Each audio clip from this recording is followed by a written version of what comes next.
Economic geography में हम एक कदम और आगे बढ़ते हैं। इकोनॉमिक ज्योग्राफी इंडिया में हम मल्टीपर्पज़ डैम प्रोजेक्ट का चैप्टर कवर कर रहे हैं। उसमें हमारा जो लास्ट मल्टीपर्पज़ डैम प्रोजेक्ट था that was Damodar valley corporation. हमने उसे बहुत डिटेल में कवर किया, उसके सारे इश्यूज़ और क्या क्या आज के समय में उसकी समस्याएं हमने डिस्कस की। अब हम अगले मल्टीपर्पज़ डैम प्रोजेक्ट की तरफ बढ़ते हैं जो है the Hirakud dam project. The Hirakud dam project. सबसे पहले ये डैम भारत के किस राज्य में है? ये डैम भारत के उड़ीसा राज्य, किस राज्य में है? ओडिशा, ओडिशा। यह डैम भारत की किस नदी पर है? यह डैम साउदर्न इंडिया की थर्ड लार्जेस्ट रिवर गोदावरी और कृष्णा के बाद, दैट इज़ महानदी। ये महानदी पर स्थापित डैम है उड़ीसा में। महानदी कहाँ से आती है? महानदी छत्तीसगढ़ में रायपुर के पास सिहावा की पहाड़ियों से निकलेगी, अल्टीमेटली ऊपर की तरफ जाएगी और फिर ईस्टवर्ड कोर्स बनाते हुए ओडिशा में एंटर कर जाएगी। ओडिशा में ही महानदी पर एक मेजर डैम जो बना है दैट इज़ हीराकुड, और इसके बाद दो डैम और बनाए गए उसी नदी के ऊपर। एक डैम है तिकरापारा जो कि तिकरापारा में ही है। हीराकुड का नाम हीराकुड इसलिए है क्योंकि वो हीराकुड में है। तिकरापारा में है और नाराज। तो तीन डैम है टोटल, पहला हीराकुड, दूसरा तिकरापारा, तीसरा नाराज।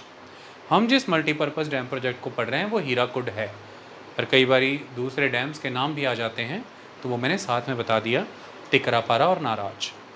ये तीन डैम मिलकर के इस समय में लगभग 1 million hectare of land Orissa के संबलपुर, बोलनगीर, पुरी और कटक डिस्ट्रिक्ट्स का इरीगेट कर रहे हैं। आपको ये डिस्ट्रिक्ट्स और ये इलाके अभी समझ में आ जाएंगे। हम सबसे पहले हमारे मैप के वाया एक बार महानदी को देख लें और थोड़ी सी उसकी ट्रिब्यूटरीज देख लें, जैसे जोंक है, ओंग है, ईब है, मांड है, सियोनाथ है। ये उसकी ट्रिब्यूटरीज़ हैं। हम इन्हें एक बार देख लें, हमें अच्छे से क्लैरिटी हो जाएगी। बहुत अच्छा रहता है कि डैम तो कर ही रहे हैं, साथ के साथ इम्पॉर्टेंट रिवर्स, उनके ओरिजिन और ट्रिब्यूटरीज भी थोड़ी थोड़ी रिफ़्रेश हो जाती हैं। ओके, देखिए ये आपके सामने हमने जो रखा है that is Mahanadi river valley. Mahanadi river का कैचमेंट एरिया छत्तीसगढ़, उड़ीसा, झारखंड, मध्य प्रदेश, महाराष्ट्र, ये महानदी का कैचमेंट एरिया है। ओके, तो ये महानदी यहाँ पर देखिए आप, ये महानदी देखिए ऊपर की ओर गई, दिस इज़ महानदी। ऊपर की ओर जाते हुए फिर ईस्टवर्ड टर्न हुई और ये ईस्टवर्ड टर्न होने के बाद ये देखिए नीचे नदी साउथवर्ड आई और इस तरह से फ्लो कर गई। तो इसमें आपको यहाँ नज़र आ रहा होगा, यहाँ देखिए ये हीराकुड डैम यहाँ पर बनाया गया है। उसके बाद हम आगे चलते हैं तो यहाँ पर देखिए तिकरापारा डैम बना हुआ है। उसके बाद आगे गए तो यहाँ पे देखिए नाराज बना हुआ है। तो नाराज, तिकरापारा और ये हीराकुड। अब ज़रा ये देखिए महानदी नदी जा रही है, तो देखिए महानदी के लेफ़्ट बैंक से सियोनाथ, हसदेव, मांड, ईब ट्रिब्यूटरीज आके मिल रही हैं, और राइट बैंक से यहाँ पर देखिए जोंग, ओंग, तेल, ये ट्रिब्यूटरीज मिल रही हैं। सो तेल, ओंग, जोंक, सियोनाथ, हसदेव, मांड, ईब ये ट्रिब्यूटरीज हैं महानदी की। इतनी बात समझ में आई? हम हटा लें इस मैप को। तो ये उड़ीसा का इलाका सारा, ये छत्तीसगढ़ का इलाका, और ये है फ्लो महानदी का। इस महानदी पर बना है ये हीराकुड बांध। ऐसा माना जाता है कि ये आज़ाद भारत का पहला मल्टीपर्पज़ डैम प्रोजेक्ट था, क्योंकि ये 1953 में बन गया था। लोगों के प्रोटेस्ट के कारण इसका ऑफिशियल फॉर्मल इनॉग्रेशन 1957 में हुआ जवाहरलाल नेहरू के द्वारा।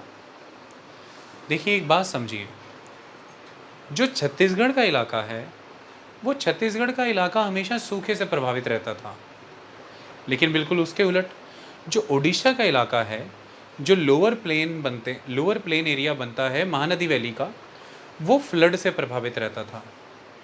ऐसा भी एक दौर आया कि उड़ीसा के कुछ एरिया परमानेंटली 26 ईयर्स तक अंडर वाटर सबमर्ज रहे due to the continuous flooding. अब उड़ीसा का एरिया अंडर द फ्लड रह रहा है और छत्तीसगढ़ का एरिया अंडर द ड्रॉट। ये दोनों समस्याओं को टैकल करना बहुत ज़रूरी है। इसके लिए रिवर के फ्लो को रेगुलेट करना पड़ेगा। तो रिवर वाटर एम्पाउंड किया गया, रेजरवायर बनाया गया, उसमें पानी आया और वाटर इम्पाउंड करने के लिए पानी के में बांध लगाया, डैम बनाया। तो इसकी वजह से जो फर्दर कैनाल नेटवर्क डेवलप हुआ, 3 मेन कनाल्स काम करती हैं यहाँ पर। वो जो कैनाल नेटवर्क डेवलप हुआ, उस कैनाल नेटवर्क से इरिगेशन की समस्या हल हो पाई। तो जिन इलाकों में सूखा रहता था उन इलाकों में पानी पहुँचाया गया और दूसरी तरफ बांध की समस्या से निजात मिला, मतलब आपने फ्लड कंट्रोल किया। तो फ्लड कंट्रोल करना, ड्रॉट की प्रॉब्लम को रिजॉल्व करना एक मेन इशू था। लेकिन दूसरी तरफ ये जो महानदी रिवर की वैली है, खासकर उड़ीसा राज्य में, ये बहुत ओवरवेलमिंगली रिच है मिनरल रिसोर्सेज से। अलग अलग मिनरल्स आपको यहाँ पर मिलते हैं, जैसे कि आयरन ओर है, बॉक्साइट है, मैंगनीज़ है, ग्रेफाइट है, क्रोमाइट है, माइका है। ये सारे ही मिनरल्स एक्सप्लॉइट करने हैं, अगर हमें एक्सप्लोर करने हैं, निकालने हैं, एक्सप्लॉइट, इन सबको प्रोसेस करना है, तो ये सारा का सारा काम बड़े पैमाने की बिजली की खपत पर निर्भर करता है। तो बहुत ज़्यादा मांग थी इस इलाके में इलेक्ट्रिसिटी की, इसलिए ये ज़रूरत भी महसूस हुई कि अगर हम नदी के पानी को इम्पाउंड कर लें तो हम उसको नेचुरल एक फॉल प्रोवाइड करके हाइड्रो पावर डेवलप कर सकते हैं। इसके लिए यहाँ पर 2 main hydro power electricity station भी लगे हुए हैं। तो ये बिजली की समस्या को भी समाधान करता है। तो बिजली की समस्या का समाधान किया, ड्रॉट की समस्या का समाधान किया, फ्लड की समस्या का समाधान किया। ये मुख्यतः इन चीज़ों पर काम करता है। ओके, 1937 में, पिछले 1890s के दौर से लगातार चले आ रहे फ्लड को देखते हुए 1937 में उस समय इंजीनियर एम विश्वेश्वरैया के द्वारा इसका प्लान तैयार किया गया कि हमें महानदी के पानी पे एक रिजर्वायर क्रिएट करना चाहिए, हमें एक स्टोरेज बनाना चाहिए पानी का। आगे जा कर के 1945 में इसी चीज़ पर डॉक्टर भीमराव अंबेडकर के अधीन एक कमेटी बनाई गई, जिसको ये टास्क दिया गया कि आप ये स्टडी करिए कि क्या हम फ्रूटफुली इस रीजन में बिल्कुल साउंड मैनर में पानी को इम्पाउंड करके समस्याओं का समाधान कर सकते हैं। अगले ही बरस 1946 में उड़ीसा के उस समय के गवर्नर हैथरियो के द्वारा इस प्रोजेक्ट का नींव रख दी गई, इस प्रोजेक्ट की शुरुआत कर दी गई। 1952 में एक मजूमदार कमेटी बनी, जिस कमेटी की जिम्मेदारी थी कि वो इस प्रोजेक्ट की फिजिबिलिटी को स्टडी करे, टेक्निकल साउंडनेस को स्टडी करे और रिपोर्ट सबमिट करे। फाइनली 1953 तक ये प्रोजेक्ट कंप्लीट हो गया था। 1957 में इस प्रोजेक्ट को जवाहरलाल नेहरू के द्वारा इनॉग्रेट कर दिया गया। इतनी बात समझ में आई? चलिए इन चीज़ों को एक बार हम पढ़ करके देख लेते हैं। द हीराकुड डैम प्रोजेक्ट, ये उड़ीसा में है और इसकी कुछ खासियतें हैं जो हम अभी डिस्कस कर लेंगे। It is the project of state of Orissa built on the river Mahanadi at Hirakud, about the 15 kilometre upstream of the city of Sambalpur.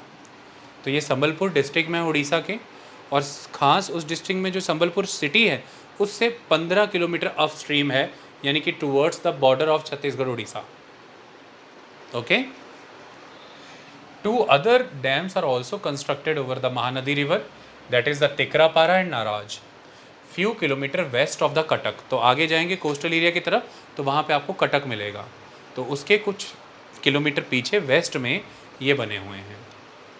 All these 3 dams provide irrigation to 1 million hectares of land in Sambalpur, Bolangir, Puri and Cuttack districts.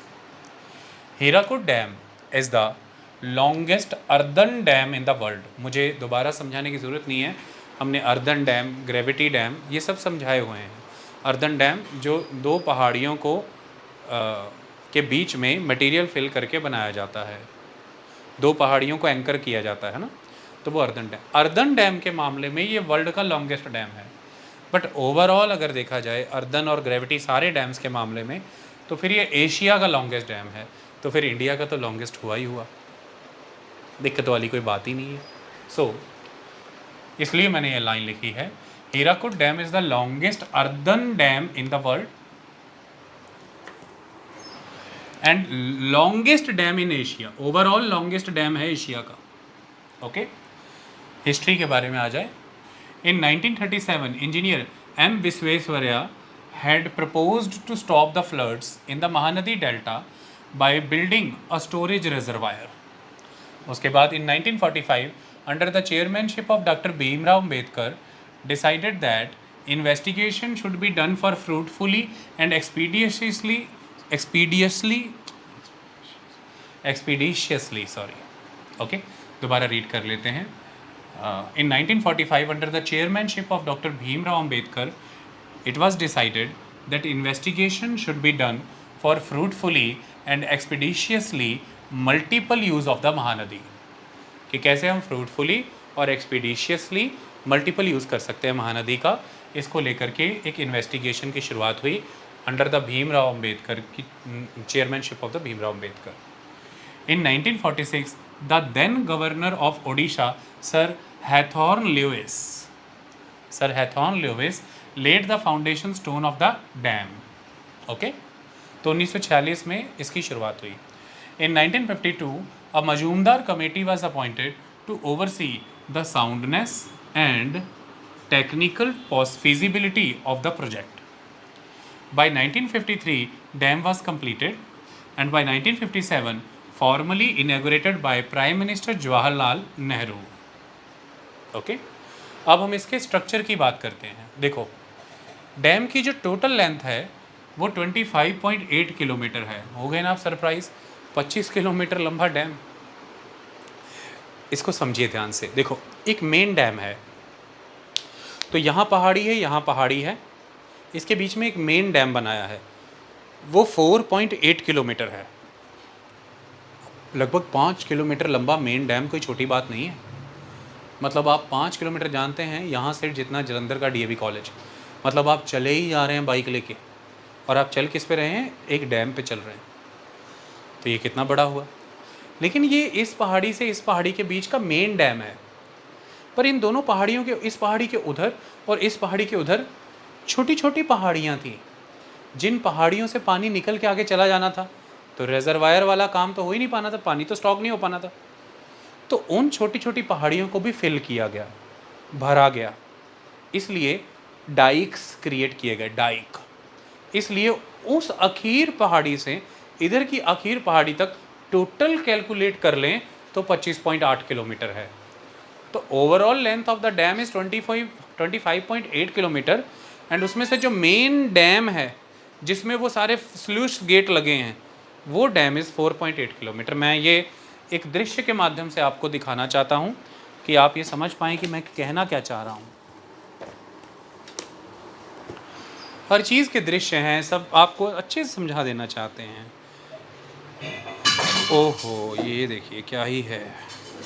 सबसे पहले आप इस चीज़ को देखिए, इसको बंद करना पड़ेगा। देखिए देखिए, यहाँ से यहाँ तक ये डैम जो है 25.8 किलोमीटर है, लेकिन उसका ये हिस्सा जब मैं बड़ा करता हूँ, ये this is the main dam area, ये 4.8 किलोमीटर है। ओके, अब मैं दूसरी इमेजेस के वाया दिखाऊं तो और अच्छे से समझ आएगा। ध्यान से देखिएगा। देखिए देखिए, यहाँ से यहाँ तक the overall dotted line, this length is 25.8 kilometre.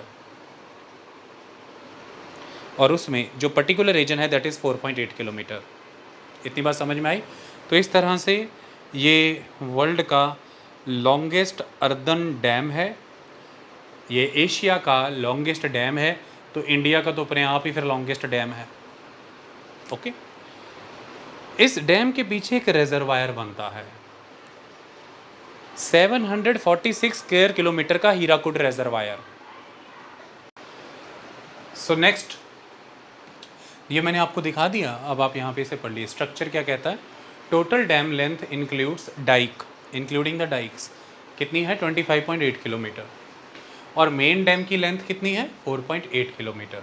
Spanning between the two hills, तो वो जो दो हिल्स के बीच में मेन डैम है उनका नाम क्या है? लक्ष्मी डूंगरी हिल और चंडीली डूंगरी हिल्स। मैं आपको ये एक बार दिखाना भी चाहता हूँ, आप इसे अच्छे से देख लीजिए। ये देखिए, यहाँ पर आप देखिए लक्ष्मी डूंगरी हिल्स और चंडीली डूंगरी हिल्स, इसके बीच में 4.8 किलोमीटर का मेन डैम है। ओके, चलिए, दो ऑब्जर्वेशन टावर्स भी हैं जहाँ पे चढ़कर के आप ऑब्जर्व करते हैं रिजर्वायर और बाकी चीज़ें। उनका नाम है गांधी मीनार और जवाहर मीनार। दो पावर हाउसेज हैं। जो पहले स्टेज का पहला पावर हाउस है वो है बुरला पावर हाउस, जो दूसरा पावर हाउस है वो है Chiplima power house. So 2 power houses are there. Purpose, जैसा कि मैंने आपको बताया, पहला purpose periodic droughts in the Chhattisgarh plains, second floods in the lower plains of Orissa. तो जब हमने उसे दूर कर दिया तो आज हम क्या कर पा रहे हैं? अप्रॉक्सीमेटली 1,59,000 हेक्टेयर खरीफ की फसलों को, जो गर्मी में लगा के सर्दियों में काटी जाती है, और 1,09,000 हेक्टेयर्स रबी की फसलों को आज हम इरिगेट कर पा रहे हैं। ये इसकी ताकत है। इसके इंडस्ट्रियल यूजेस क्या हैं? मैंने अभी आपको बताया कि महानदी वैली रिच है मिनरल रिसोर्सेज में, तो mineral processing, mineral exploitation, smelting plants, ये सारी चीज़ों में बिजली की घनी आवश्यकता रहती है, जिसे ये पूरा करने का काम करती है। ये था पूरा का पूरा इस प्रोजेक्ट के बारे में ज्ञान। इससे जुड़ी एक और बात है बहुत ही रोचक। एक कैटल आइलैंड है, there is a cattle island. आपसे कोई पूछा जाए इंडिया में कैटल आइलैंड कहाँ है? ये कैटल आइलैंड महानदी से एसोसिएटेड है और ये इसी हीराकुड रिजर्वायर में बना है। एक्चुअली में ये एक पहाड़ी इलाका था और जब यहाँ पर रिजर्वायर का पानी भरने लगा तो वहाँ पर रह रही एक अच्छी घनी आबादी वहाँ से डिस्प्लेस हो गई। लेकिन जब वो गए तो पीछे उनके कैटल, उनके जानवर छूट गए, पशु, जो कि कैटल मोस्टली काऊ के रूप में होंगे, वाइट कलर के, तो वो पीछे छूट गए। अब धीरे धीरे जब जल स्तर बढ़ गया तो माउंटेन का ऊपर का हिस्सा ही सिर्फ पानी के बाहर रहा। तो उस रीजन से लोग तो जा चुके हैं पर उनके एनिमल बच गए। समय के साथ जब कोई इंसान नहीं रहा वहाँ पे, कुछ नहीं रहा, वो जानवर धीरे धीरे जंगली हो गए, वाइल्ड हो गए। और फिर आगे अब जो उनकी संतान पैदा होती है वो वाइल्ड कैटेगरी में होती है, बट बड़े डिस्टिंक्ट हैं, ऑल वाइट हैं सारे। फिर पेट नहीं हैं, वाइल्ड हो रखे हैं, पर एग्जैक्टली वाइल्ड भी नहीं लगते। तो ये यूनिक एक एलिमेंट एसोसिएटेड है यहाँ से, इसे इनकी प्रेजेंस के कारण ही कैटल आइलैंड कहा जाता है, वो यहाँ पर एग्जिस्ट करता है। ओके, इसके अलावा एक इम्पॉर्टेंट वाइल्ड लाइफ सेंचुरी भी है जो है देबरीगढ़ वाइल्ड लाइफ सेंचुरी। 2021 में ही हीराकुड रिजर्वायर को रामसार साइट का टैग दिया है। रामसार साइट हम जानते हैं, जो कन्वेंशन ईरान में कंक्लूड की गई थी रामसार जगह में, जिसकी वजह से हम रामसार साइट्स डिक्लेयर करते हैं जो कि होते हैं वेटलैंड्स। और यहाँ से एक इम्पॉर्टेंट एसोसिएटेड एलिमेंट होता है कि माइग्रेटरी बर्ड्स विंटर सीजन में इन इलाकों में आते हैं। तो माइग्रेटरी बर्ड्स विंटर सीजन में हीराकुड रिजर्वायर में आकर के बैठते हैं और ये 2021 में रामसार साइट के रूप में डिक्लेयर्ड है। एक और फैक्ट है इसके बारे में, मैंने आपको बताया कि लगभग 746 स्क्वायर किलोमीटर का है। ऐसा कहा जाता है कि अगर ये अपनी फुल कैपेसिटी पे भर जाए, फुल कैपेसिटी पे इसे भरा जाए, तो ये इंडिया का बिगेस्ट आर्टिफिशियल लेक या आर्टिफिशियल रिजर्वायर है। अदरवाइज़ ओवरऑल अगर देखें तो आर्टिफिशियल मैनर में बिगेस्ट रिजर्वायर या लेक इंडिया का कौन सा है? जो रिहंद नदी पे बना है, जिसे हम कहते हैं गोविंद वल्लभ पंत सागर। तो जो गोविंद वल्लभ पंत सागर है जो रिहंद नदी पर है, वो इंडिया का सबसे लार्जेस्ट आर्टिफिशियल लेक या रिजर्वायर है। लेकिन जब फुल कैपेसिटी पे अगर हीराकुड रिजर्वायर भरे तो वो बिगेस्ट लेक हो जाता है, ऐसा कहा जाता है। इतनी बात क्लियर हुई? तो ये इससे जुड़े हुए इंपॉर्टेंट फैक्ट्स थे। कुछ इंपॉर्टेंट मसलात भी हैं, इश्यूज़ भी हैं इस डैम से जुड़े। वो क्या? सबसे बड़ा इशू जो है वो सिल्टेशन का है। ऐसा कहा जाता है कि लगातार इस रिजर्वायर के भरने के कारण 24 मीटर्स तक इसका बेड ऊपर हो चुका है, जिसकी वजह से वाटर एकोमोडेटिंग कैपेसिटी रिड्यूस हो गई इस रिजर्वायर की, जो फ्लड का कारण बनता है उल्टा। तो सिल्टेशन बहुत हैवी है, ये समस्या का कारण है। दूसरा बड़ा इशू है वाटर कन्फ्लिक्ट। ऐसा कहा जाता है कि अभी हाल ही के दिनों में लगभग 30,000 किसान एक दूसरे के हाथों में हाथ पकड़ करके एक लाइन बना करके डैम के इर्द गिर्द खड़े हो गए कि हमारे हिस्से का पानी इंडस्ट्रीज़ को और मिनरल प्रोसेसिंग यूनिट्स को दिया जा रहा है, जो कि नहीं दिया जाएगा, जबकि नहरें सूखी पड़ी हैं, नहरों को पानी नहीं दिया जा रहा है। तो लगातार किसानों और इंडस्ट्रियलिस्टों के बीच में पानी के बंटवारे को लेकर के एक संघर्ष के हालात बने हैं। तीसरा बड़ा मुद्दा ये माना जाता है कि डिस्प्लेसमेंट। ऐसा माना जाता है कि 325 गांव लगभग उस समय में सबमर्जेंस के कारण डिस्प्लेस हुए। लगभग 1,83,000 एकड़ ज़मीन उस समय में सबमर्ज हुई है और उनका लगातार रोष प्रकट होता जा रहा है। हालिया दिनों में भी आपने खबरों में देखा होगा, उनका कहना है कि हमारा रिहेबिलिटेशन, रीसेटलमेंट नहीं हुआ, हमें कंपनसेशन बनते नहीं मिले। तो ये भी एक बड़ी समस्या है इस इलाके से जुड़े हुए। 3 महत्वपूर्ण कनाल हैं जो इरिगेशन का काम करती हैं। वो 3 कनाल हैं, बरगाड़ कनाल, दैट इज़ बरगाड़ मेन कनाल, दूसरी सैसन या सासन कनाल, तीसरी संबलपुर कनाल। ओके, एक बार मैं इसे एक फ्लो में यहाँ से रीड करना शुरू करता हूँ। Structure: the total dam length including dykes are 25.8 kilometre. The main dam length is 4.8 kilometre, spanning between the two hills, that is Lakshmi Dungri and Chandili Dungri. 2 observation towers are there, that is the Gandhi Minar and the Jawahar Minar. 2 powerhouses are there, like the first one is the Burla powerhouse and the second was the Chiplima powerhouse. The purposes are there. First one, the periodic droughts in the Chhattisgarh plain, and the second purpose was the floods in the lower plains of Odisha. We need to contain them. इसके benefits ये हुए कि irrigation to the approx 1,59,000 hectare of the kharif crop and 1,09,000 hectares of the rabi crop. 3 main canals are there. The 3 canals are the Bargad Canal, Sasan Canal, Sambalpur Canal, and the industrial uses are also there. Mahanadi Valley in Odisha is very rich in minerals: iron ore, bauxite, manganese, graphite, chromite, mica, which require large supply of hydroelectricity for their exploitation, जो कि इन्हीं hydro power plant से आती है. Some issues are there. The first one associated with the siltation, another with the water conflict, and another one with the displacement. And there is important wildlife sanctuary, that is Debrigarh Wildlife Sanctuary. अब हम अगला project करते हैं, that is the Kosi project. देखिए next project है the Kosi project. इसके बारे में डिटेल्स तो बहुत सारी हैं, लेकिन हमने जब इंडिया एंड नेपाल के बीच में वाटर शेयरिंग को लेकर के अग्रीमेंट्स कवर किए थे, तब बहुत डिटेल में सारे एलिमेंट हमने कवर कर दिए थे. सप्तकोशी प्रोजेक्ट क्या है, सप्तकोशी हाई डैम प्रोजेक्ट योजना क्या है, कोसी मेची रिवर के बीच में इंटरलिंकिंग कॉन्सेप्ट क्या है, ये सारी चीज़ें हमने उसमें वहाँ पर कवर कर दी थी कि क्या क्या नेगेटिव्स आ रहे हैं उन प्रोजेक्ट्स के, जो जिसकी वजह से बैराज बने हैं, सिस्मिक एक्टिविटी का क्या रोल है, जो नेचुरल ड्रेनेज पैटर्न है उसके एंटी डायरेक्शन में कैनाल नेटवर्क्स बनाए हैं. ये सारा कॉन्सेप्ट हमने वहाँ डिस्कस कर लिया, इसलिए आज हम उसे रिपीट नहीं करेंगे. सिंपल बातों पे फोकस रखेंगे जो आज exactly multipurpose project wise Kosi project से जुड़ी बात करता है. देखिए कोसी प्रोजेक्ट एक इंटरनेशनल प्रोजेक्ट है. क्यों? क्योंकि ये प्रोजेक्ट भारत और नेपाल का साझा प्रोजेक्ट है. 1954 में इंडिया और नेपाल के बीच में इस प्रोजेक्ट को लेकर के साझेदारी का एग्रीमेंट हुआ और 1955 से इस प्रोजेक्ट की शुरुआत हो गई. क्यों लाने की ज़रूरत पड़ी इस प्रोजेक्ट को? क्योंकि कोसी रिवर को सौरो ऑफ बिहार कहा जाता है, बिहार का शोक. क्यों कहा जाता है? उसके 2 कारण हैं. कोसी जब आती है हिमालय से तो हैवीली सिल्टेड होती है, सिल्ट बहुत रहता है उसमें. सेकंड एलिमेंट ये है कि तो इसकी वजह से भी फ्लड काफ़ी होते हैं. और सेकंड एलिमेंट ये है कि कोसी अपना कोर्स चेंज करती है, मतलब वो जिस चैनल में बहती है वो उस कोर्स को बदल देती है. इसकी वजह से जो लैंड पहले उसके फ्लड प्लेन का हिस्सा ना हो, वो लैंड बाद में उसके फ्लड प्लेन का हिस्सा बन जाते हैं।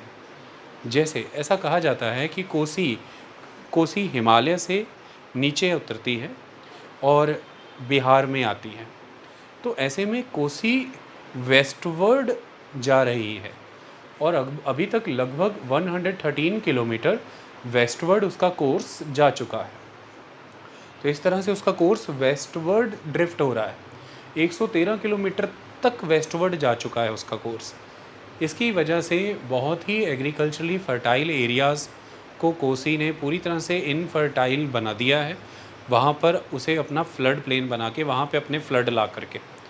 तो बहुत नुकसान है खेती बाड़ी का, बहुत नुकसान है पशुओं का, मवेशियों का, लोगों की संपत्ति का, तो प्रॉपर्टी लाइफ इनको लॉस बहुत है। इसी कारण से कोसी को शोक कहा जाता है बिहार का। कोसी बहुत ही एब्रप्टली, बहुत ही स्टीप मैनर में हिमालय से नीचे उतर करके बिहार में आती है। तो कोसी का टोटल कोर्स लेंथ बहुत छोटा है, 730-40 किलोमीटर के अराउंड उसकी लेंथ बनती है मुश्किल से। ये हिमालय के नॉर्दर्न स्लोप्स जो चीन के तिब्बत रीजन में फॉल करते हैं, तिब्बत से ओरिजिन होके नेपाल से गुज़रते हुए भारत में आ जाती है। और भारत में इसका मेन डिवास्टेशन ईस्टर्न बिहार के इलाकों में रहता है, और उसमें भी डिवास्टेशन जैसे पूर्णिया, सरसा, दरभंगा, मुंगेर, इन इलाकों को ज़्यादा नुकसान पहुंचाती है। मैं ये दिखाऊंगा भी अभी आपको। तो 736 किलोमीटर में ही एनर्मस अमाउंट ऑफ वाटर बहुत हैवी सिल्ट के साथ फ्लो कराता है, और इसके बाद फिर अल्टीमेटली वो डिपॉजिट हो जाता है सरफेस पे। इसी कारण से लगातार नदी अपने आगे बढ़ने के लिए कोर्स को डेवलप करती रहती है, तो इसलिए फ्रीक्वेंटली कोर्सेज चेंज भी होते रहते हैं उसके। तो due to devastating floods and the frequent course changes, Kosi sorrow of Bihar है, क्योंकि वहाँ के एग्रीकल्चरली फर्टाइल एरियाज़ मवेशी परिवारों को, उनके संपत्तियों को क्षति पहुँचाती है हर साल।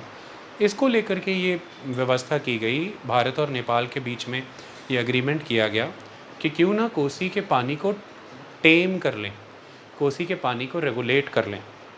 और रेगुलेशन का तरीका ये बनाया गया कि जो नेपाल है, नेपाल और भारत का जहाँ पर बॉर्डर है, वहाँ पर नेपाल में हनुमान नगर में एक बैराज बनाया जाए, हनुमान नगर बैराज।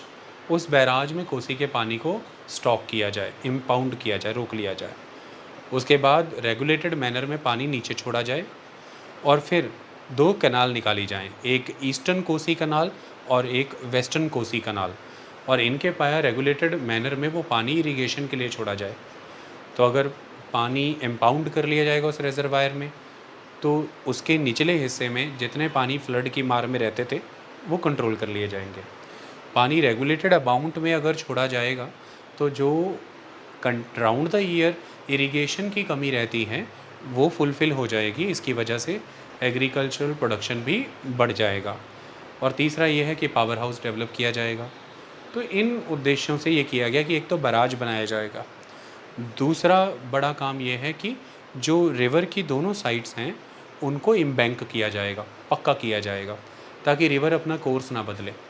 तो बैराज बना के पानी रोका जाएगा, जो रिवर का चैनल है उसकी दोनों साइड्स को एम्बैंकमेंट कर दी जाएगी, ताकि रिवर्स अपनी कोर्स ना फ्रीक्वेंटली बदले, और अल्टीमेटली कनाल्स बना करके उस पानी को जहाँ ज़रूरी है वहाँ तक पहुँचाया जाएगा।